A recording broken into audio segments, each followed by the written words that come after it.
wanna be down with the king. It's the Sports Kings. Sports Kings. Big Mike. He might fall off the wagon in the next 10 minutes. And Rob Calloway. It's about bringing talent. It's not about all the flash and glitz and glam. Not your average sports talk show. The Sports Kings. This is NFL legend, Work Done. This your boy D. Howard, a.k.a. Superman. I'm Jerome Bettis, the bus. It's Cam Newton. Holla at your boy, already. This is Hank Aaron, and I'm down with the king. Tell a friend, Kings is back.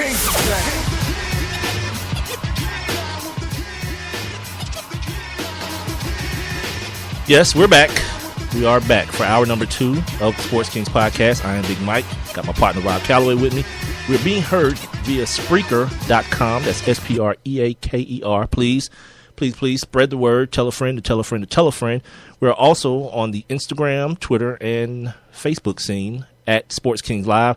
We also have an email address, which is sportskingslive@gmail.com. If you're interested in getting in touch with us about anything in particular, about anything you heard, or if you have a small business and you like to sponsor an hour of the show, by all means, send us an email, and we'll see if we can make that happen for you. Doing pretty well as far as, the numbers. Tucker's still bunking, The Trap's still bunking in Tucker. We got overseas traps in Spain. Forget, you asked me earlier what I've been working on over the weekend. And you got my text the other day, right? Oh, yeah. We got a big announcement coming up here in the next 2 days, so make sure you guys, keep, listening to the podcast and checking us out on our social medias, following us, again, at Sports Kings Live, Twitter, Instagram, and Facebook. We're going to have a nice little announcement for you guys, another way for us to interact with you and talk to you and, mess around with you when we're not doing this and when you're not listening to one of these podcasts. It's so hot in here, dude. Like in my studio, it's so damn hot. It's 80 degrees here in Atlanta, ladies and gentlemen. That's why it's called Hot Spot. Hot Spots Production, baby. Just consider yourself fortunate that we're not doing this via Skype or anything. Because we definitely had to click the explicit mark, the box that says explicit when you post the podcast. Oh yeah, and then here relaxing, making sure I'm comfortable, pimp. Anyway, last hour we went NCAA heavy last hour. As far as things that we'll be looking for in the upcoming tournament. The tournament actually starts tomorrow with the play-ins, but for all intents and purposes, tournament starts on Thursday. On the gaggle of TBS networks, True TV and TBS and TNT and the Cheetah. The Cheetah. Yeah, the Cheetah. They used to. I don't know if they do it anymore. But if you had your ticket stuff from an event or whatever, I mean, no events will be happening here. I don't think this week, but you get in. Yeah, get in for like free. Hawk games. But I'm just saying, the actual first round, not the play-in games, but the actual first round. Of course, they do it real big over at the Cheetah with the buffet and all that good stuff. So. Did not know that. People kind of sleep on eating at the strip club. I mean, there's certain establishments, man. When we were doing the show I was producing, we went over there to the Cheetah for lunch one afternoon. Me, my guy Mac McDonald, Jason Goff, and Alec Campbell went over there and partaking a little bit of food, and it was quite nice. I used to go over there all the time for lunch. My man Derek, he's out in Colorado Springs now doing Top 40 Radio. D-Rock is his on-air name. He's taking me there every week. I used to go to Cheetah every week for lunch. Started dating a chick from over there, this African chick. Did I ever tell you about that? The African chick that I was dating that worked at the Cheetah? Yeah. No. And here's the thing, too. What you end up learning is there are girls who are actually paying tuition with the strip club money. It's not just a ruse. Yeah. She was a Georgia State student. And the funny thing about her was, it was funny how, she would tell me that her dad would be pissed if she knew that we were going out. Because, where they're from in Africa, her dad is, really, on some, white dudes. His daughters have to get a white dude. And I was like, oh, yeah, I'm real far from that. So, I mean, that's stereotypical, stripper with daddy issues. Go figure, right? Any country across the world, strippers with daddy issues. So there's that. Because that's the one thing that'll piss daddy out more than anything. He find out that. Oh boy, I doubt that happened. But she was fun as hell, boy. What part of Africa was she from? I want to say Kenya, if I'm not mistaken. Yeah. I almost want to say Kenya, dude.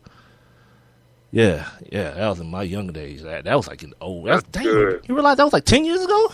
I'm just thinking about that now. It's 2015. That was like 10 freaking years ago, dude. My God, I was young and spry and trying to murder everything moving. Oh, yeah. In a good Got way. some of that motherland. There you go. That's people don't understand, man. Strippers are real fun to hang out with. Like, seriously, dude. Strippers are some of the best people to just be cool with. I used to try to tell my dude Alec that all the time, but he's such a jerk. Anyway, before we took the little break to start the second hour, we were talking about the NBA. So we'll get back to this Christian Laettner situation, and I still got to make sure I try to get in this article about the business of sports radio and how this guy feels as though we in the media, sports. He's also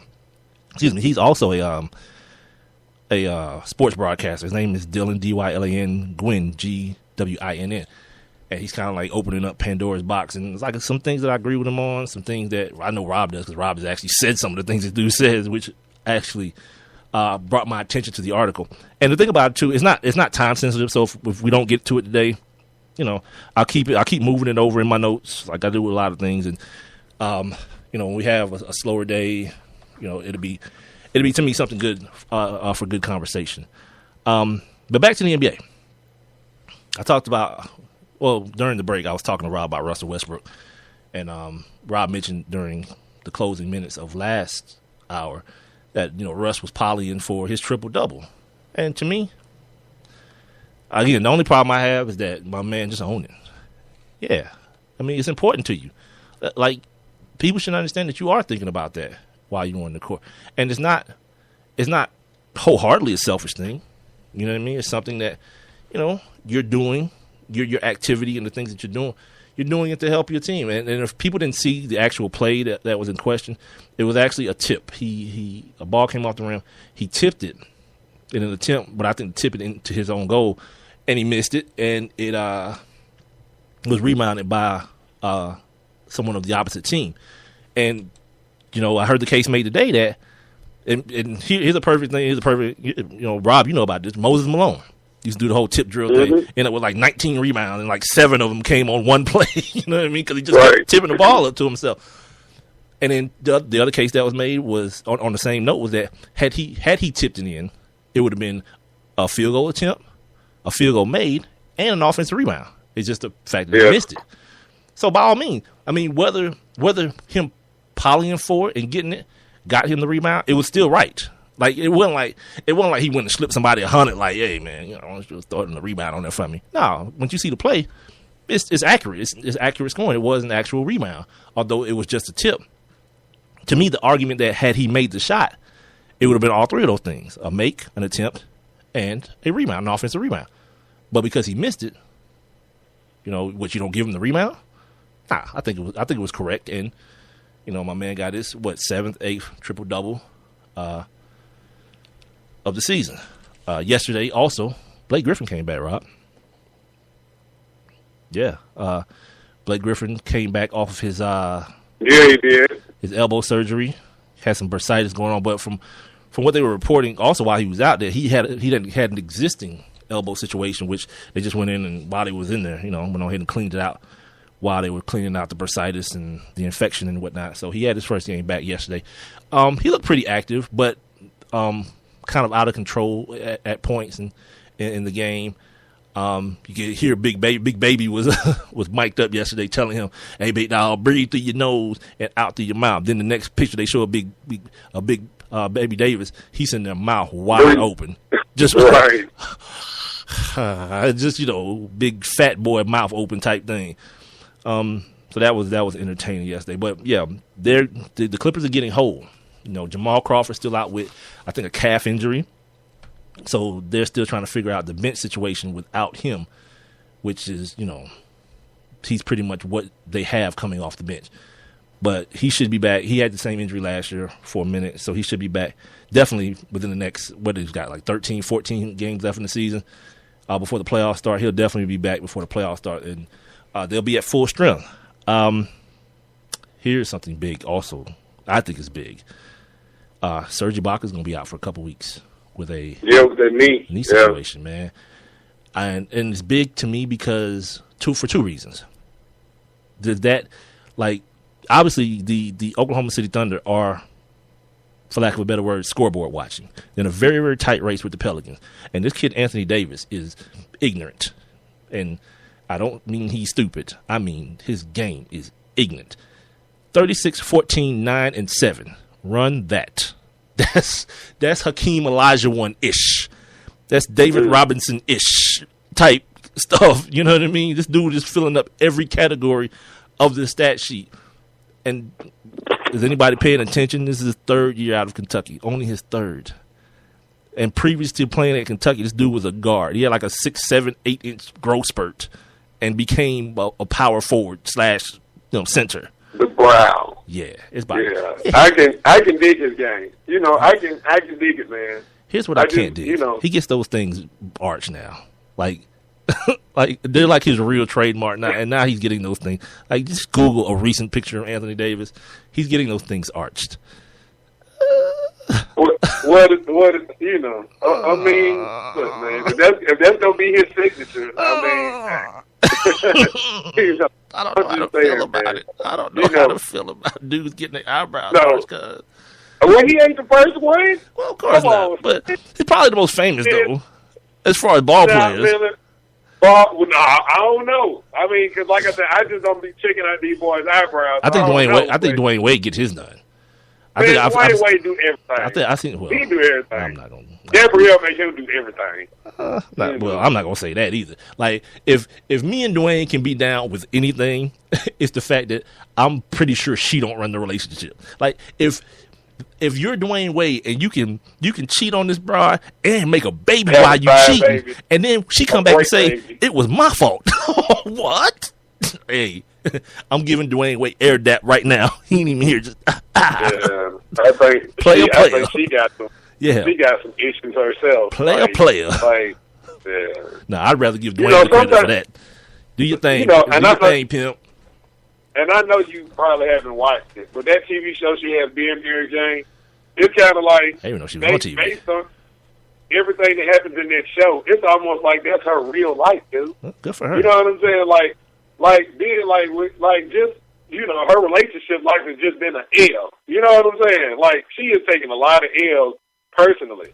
I mean, she's happy now. It's just like, well, I'm just saying, yeah, but I'm saying, but they got a kid that ain't hers. I mean, it's like, the first two wasn't hers either. The first two boys ain't hers either. So, you know. Yeah, but I'm just saying though, dude. I mean, you know, those big boys right there.